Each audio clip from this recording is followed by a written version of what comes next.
Hey everybody, let's talk about how we are going to decorate our boxes. We're going to be using watercolor paint. Please remember that watercolor paint requires water. Yeah, amazing, right? So if yours dry out, you need to add water just simply with your brush. Okay?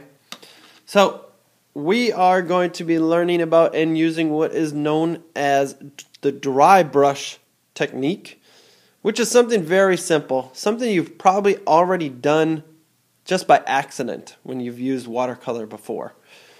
It basically means when you start to run out of paint. So I'll show you. On this one, I'm just getting some orange, and I'm not going to wipe off any of the excess at all. And you can see when I start, it leaves puddles. Okay, and sometimes puddles are good, but sometimes bad. Okay, and in this case, we don't want to use it. We want to use the paint so it's more like a brand new marker. So to avoid getting this, it's super easy. I'm going to switch to blue.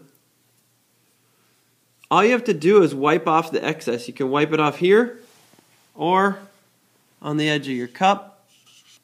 You can see it leaves a little bit extra.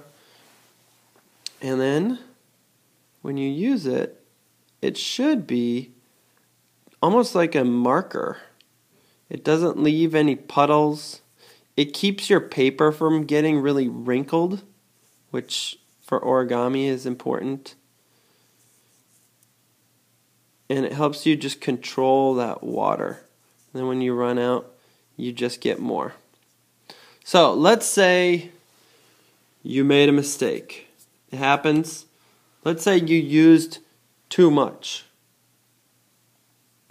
It's not the end of the world. Okay? Don't pick your paper up, otherwise it'll drip. But there are ways for you to suck this up, and the best way is with your brush. So I'm just washing it. And you can use a little paper towel. Kind of pinch. I have to do this weird because I'm holding the iPad. Get all the water out of it, and you can see it will just suck this water up, of course, until the brush is full. Then you gotta get the excess out again. And it's almost like a eraser, sort of. It doesn't erase the color, but it will get rid of that extra watercolor paint that you don't need there. So remember, dry brush technique should be more like a marker, so you can get rid of that excess water that's in there. And should be just like a marker. Okay, so keep this in mind when you are painting your origami box. Dry brush. Peace!